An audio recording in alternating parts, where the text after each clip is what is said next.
Hola a todos, en esta ocasión voy a hablar sobre la leyenda del guardián del bosque amazónico. En lo profundo de la Amazonía ecuatoriana, donde los árboles se alzan como gigantes y el canto de las aves resuena en el aire, existía una leyenda que hablaba de un ser mágico, conocido como el guardián del bosque amazónico. Se decía que el guardián era un anciano sabio, con piel de corteza de árbol y ojos que brillaban como luciérnagas. Su misión era proteger la selva y todos sus habitantes, desde el más pequeño insecto hasta los majestuosos jaguares. Cada amanecer, el guardián caminaba entre los árboles, hablando con las plantas y escuchando el susurro del viento.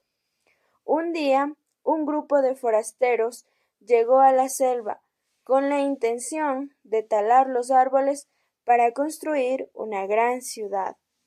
Los animales, asustados, se reunieron y pidieron ayuda al guardián. Él, con su voz profunda y serena, les dijo: «No teman, y yo protegeré nuestro hogar».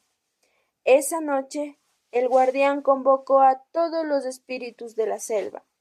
Juntos, crearon una niebla espesa que cubrió el área donde los forasteros planeaban trabajar.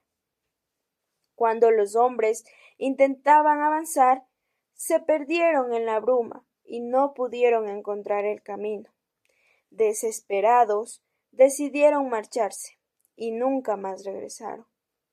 Desde entonces, los habitantes de la selva aprendieron a cuidar su entorno y a respetar la naturaleza.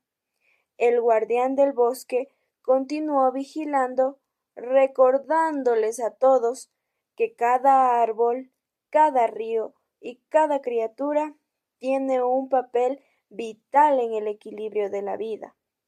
Hoy se dice que si escuchas el canto de las aves al amanecer, es el guardián, agradeciendo a la selva por su belleza y recordándonos a todos la importancia de proteger nuestro planeta.